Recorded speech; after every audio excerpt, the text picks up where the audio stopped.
God damn it. Here we are back again, Take two. recording this twice because the first time we messed up for some reason. And here we are. Welcome back to the Bare Bones Soccer Podcast. Today we're going to get into, unfortunate because I thought we had some goofy fun banter earlier, but we'll Do it again.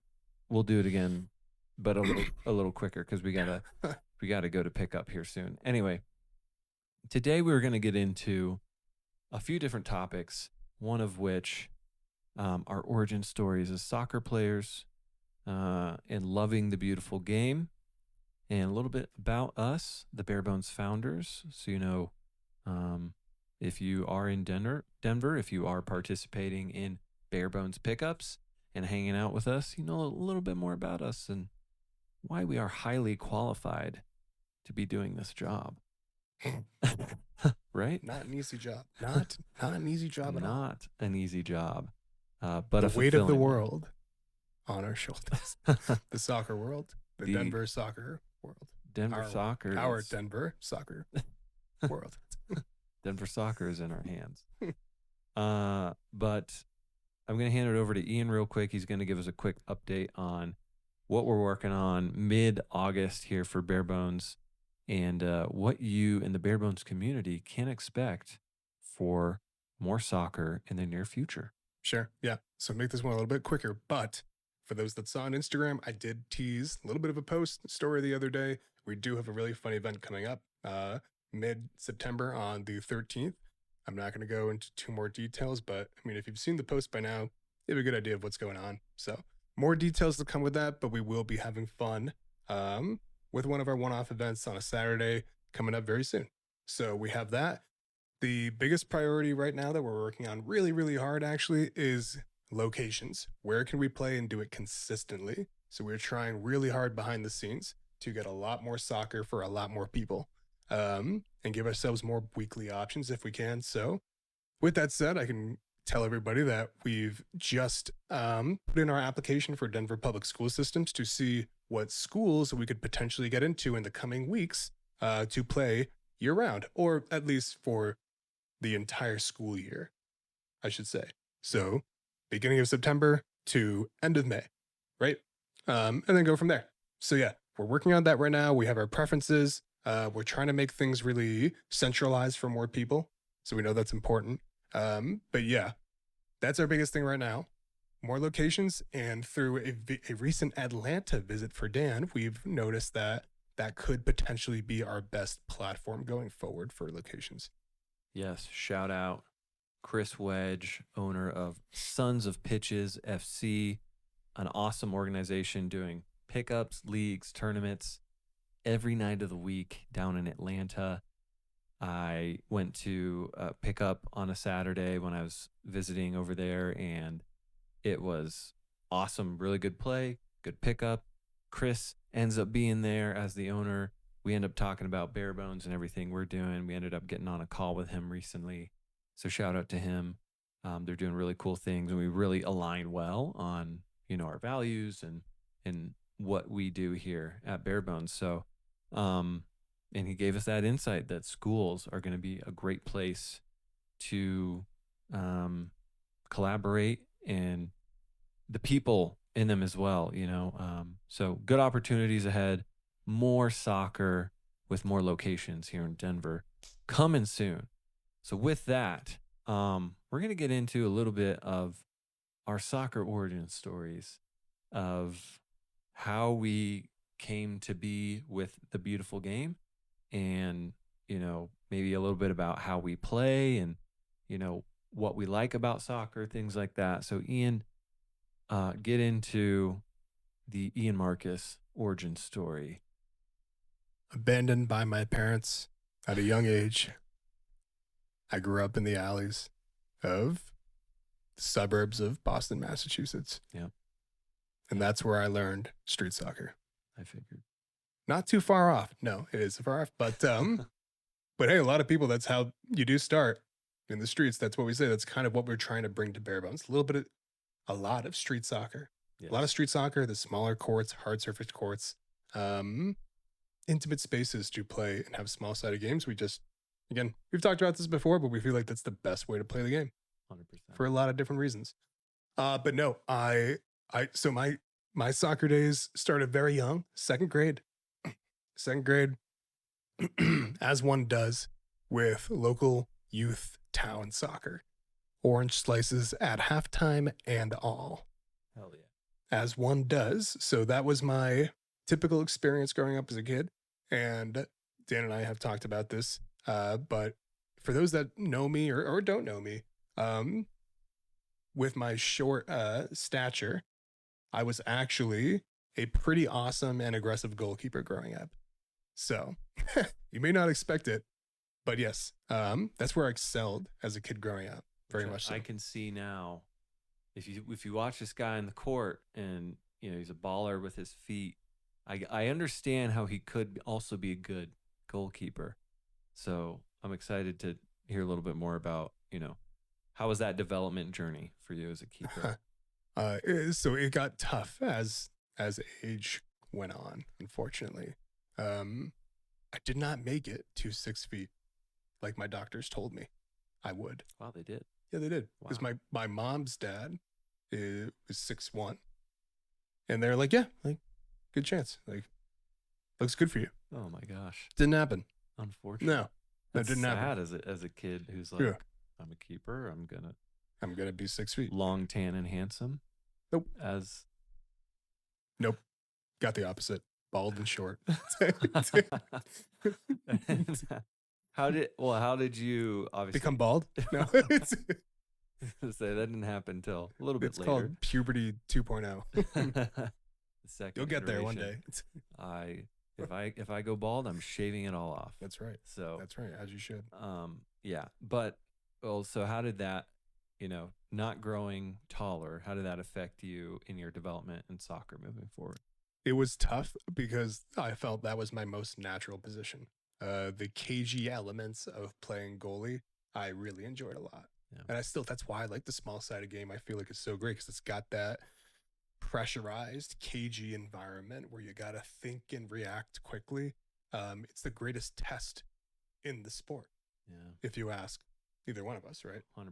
So that was tough to get away from. And, from there, growing older, I just played a lot of 11s. So with junior varsity, my school, travel teams, yeah, it was just a lot of 11s, which I don't like.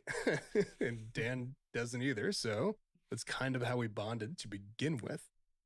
Yeah. And so it wasn't easy. I was not great.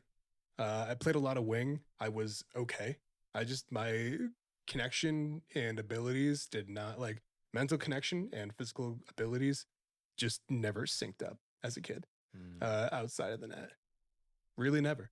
Yeah. So I was okay. I was a practice hero.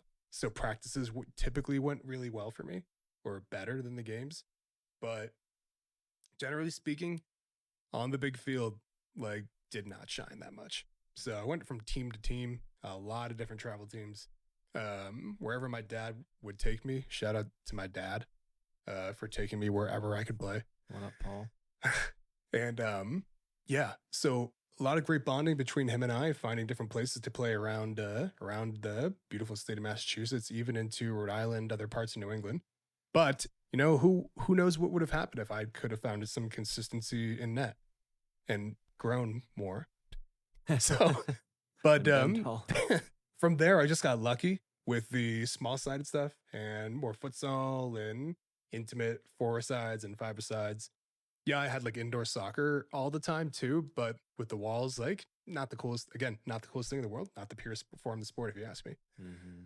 But I was lucky enough to get a lot of practice in using gym spaces.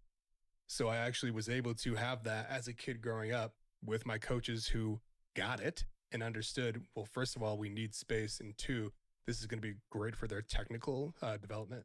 And it was. So I got lucky with that. Just being where I'm from, like not everyone all the time always gets that, especially in America.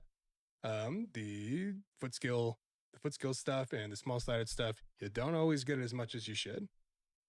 And as much as you should is a lot. Growing up, I was lucky between that and then going to summer camp. So I had a ton of summer camps growing up, either with my own team or as an individual, or friends or whatever, where we would go. And I can, yeah, distinctly remember getting all those touches in, all the dribbles, all the fast paced drills, everything. So yeah, it was prevalent. And I guess I kept that around. I still sucked growing up, not gonna lie. I still was not great as I got into my later Really? teens. Yeah, it was still I wanted to play goalie still. When I was 19, I played goalkeeper indoors on a like co-ed intramural in my first college. And I was like, yeah, I love this. I'm so glad to be back. And then I played again post grad back in Boston for like a year. And then I was just too out of shape to do anything else. But then I got in shape and was like, well, you should probably stay in shape now. So yeah. You found like your baseline of like, this is what it takes to ball. Yep. Yeah. Yeah. Hell yeah. And again, I was just too out of shape to play the field. So that made me feel bad. And I was like, well, I don't like feeling bad. Yeah. So I'm going to get in shape and play the field. As much as I enjoy goalkeeper, it's just not worth it.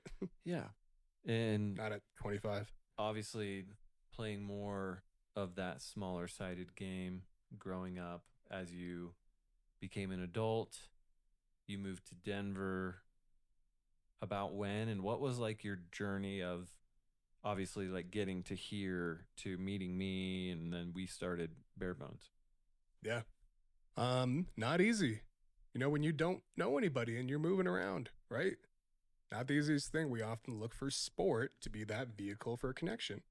So that was the first thing I did. Free agency, the Volo leagues, all that stuff, trying teams out, trying to find friends, to meet people all over the place. Dick's Sporting Good, 11 aside, wherever, wherever for the first like over a year. I think the first year at least. Just trying that and then finding you through again another Volo league.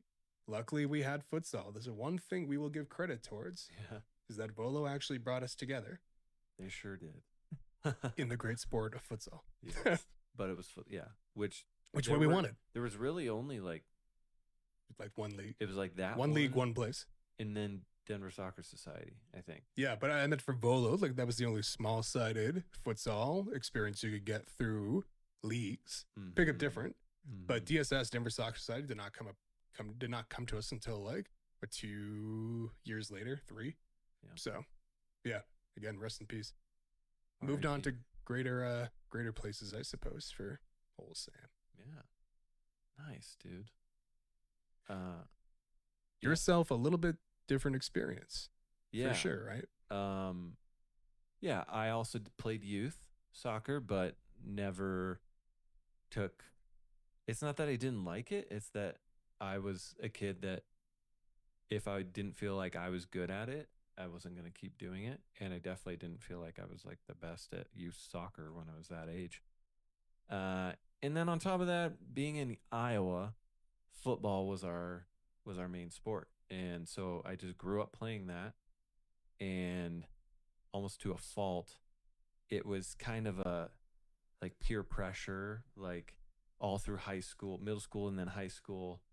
If you played, you got to keep playing. And I was never one to be like, oh, well, I don't really like playing football, so I don't want to do it, because I was afraid of what other people thought, kind of. So I never really explored other sports. I did play soccer my senior year of high school, though, in conjunction with the annual musical.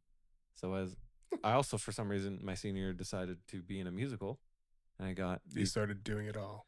Yeah. This is when you became creative, is what you're trying to tell us. Well, I was creative before that. I've always been creative, but you really started to actually self-express. Yeah, honestly, as I got into this age, 17, 18, I was like, I need to be me more. And I realized I wanted to sing more and perform, and then actually explore soccer, because I had friends that played, and they're like, Dan, you should play with us. Senior year, I better go play. So I did it. I was like, damn, what have I been doing? I literally, like, it's one of my biggest regrets, honestly, is not playing sooner. Anyway, always thinking about it. Oh my God. No, I'm just kidding. But it is definitely one of those things that I wish I would have played sooner. Regardless, moving forward, I played in college, intramurals. I remember specifically like going to the gym at college and there'd be open pickup on certain nights. Uh, and and shout out to one of my homies that I met actually in a completely separate space. His name's Robbie. He's from Bangladesh, and shout out Robbie. He was one of the guys that really taught me how to play soccer and futsal. He was like we would do drills at the gym, go to the gym every now and then whenever there was open gym, and he'd help me to turn on the ball and to pass the ball and like all these different things. So I luckily had someone to help kind of coach me, someone from another country where soccer was one of the bigger sports, which was really cool for me in college. And so anyway, learned that, played more intramurals. I get through college, and eventually, at some point in my life, I've been into other cities. I lived back at home in Iowa for a little bit. I used to live in San Francisco, which had a decent soccer experience, but not as friendly. Not as friendly if you were to just go to pick up or join a random league. And Too many that's too many intense tech bros. yeah, 100%. Looking for their gym class hero moments. Just looking to yeah, make something crazy happen. Um and so anyway, I started to develop my skill back in college, and with futsal, I've never been like a foot skill person, but I've always been really into the fundamentals of the game. I can receive the ball well, I can turn on the ball, I can use my body, and I can pass the ball. And I feel like I have fairly good vision for making a good play. So a lot of that I learned through just playing futsal. And skip forward to once I moved here to Denver in 2017. Um, you know, I I didn't I didn't know a ton of people, right? And soccer was my first thing. I was like, I better get on Facebook, better hit up um, the Facebook groups, see As you what's did. see what's going on. His face was all over. That's true. Actually, I I, couldn't stop seeing Dan's face on Facebook. yeah, before we even met. Yep. Yeah. I'd seen you at least once or twice before posting in those pages, and I was like, oh, who's this guy who's he seemingly gets it? For some reason, there's still a level of uncertainty, probably because I'm still very new, don't know who to trust or believe. Yeah. And I thought maybe I've seen this guy around the pages. Maybe he's the guy. Because you moved here when? February of 2019. Okay, yeah. So I'd been here for a couple of years. And in that time, I was experiencing, I would go to some pickups I knew some people, but I almost never, you know, we never had any social get togethers. We were never really like friends. Maybe other people were, and I just wasn't. But Outcast. I was You an didn't even outcast. know. I had no one. You were the problem. They didn't like me. Is what that was.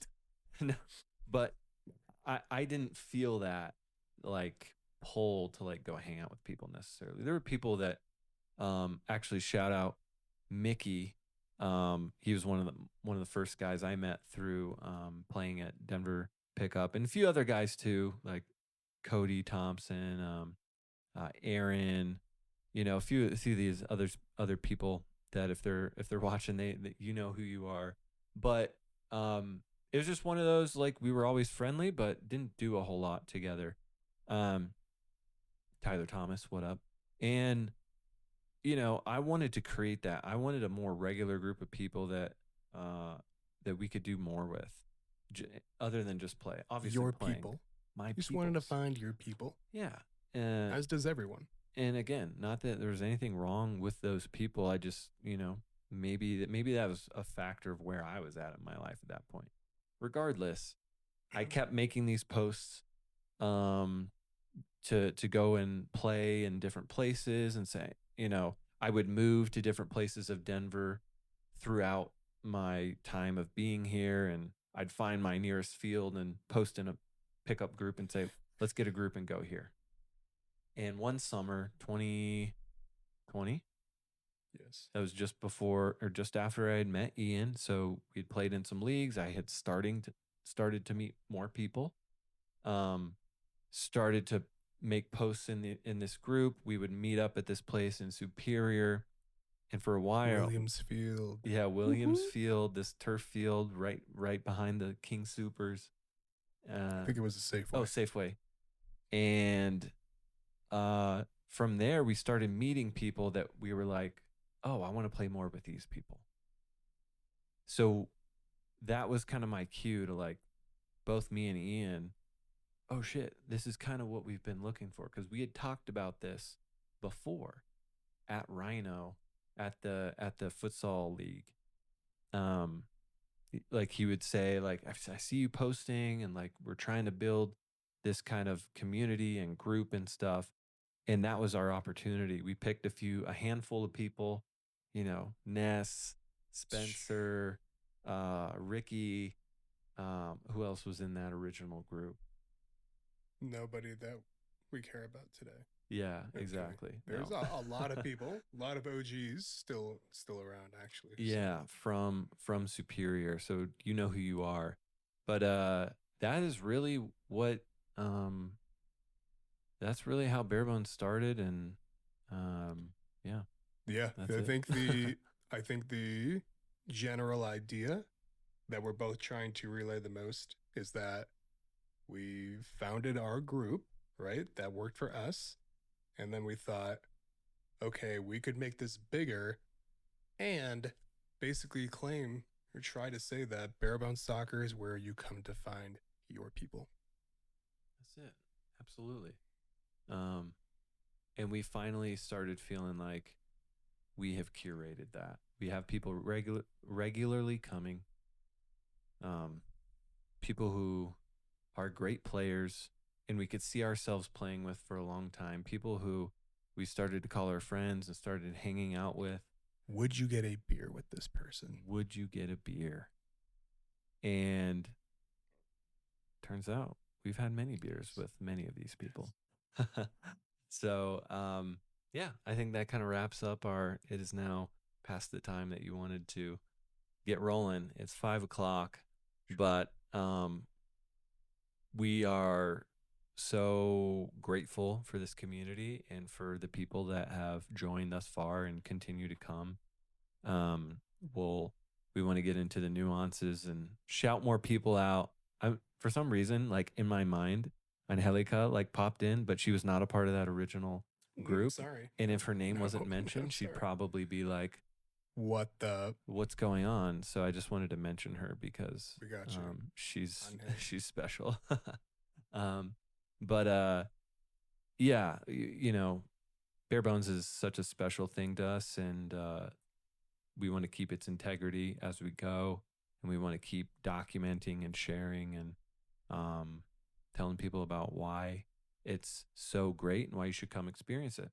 So I'll leave it to Ian to kind of wrap things up.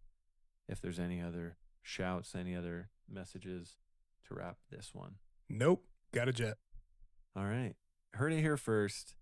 This is episode 3, Barebones Soccer Podcast. We'll get on to the next one. We'll see you there.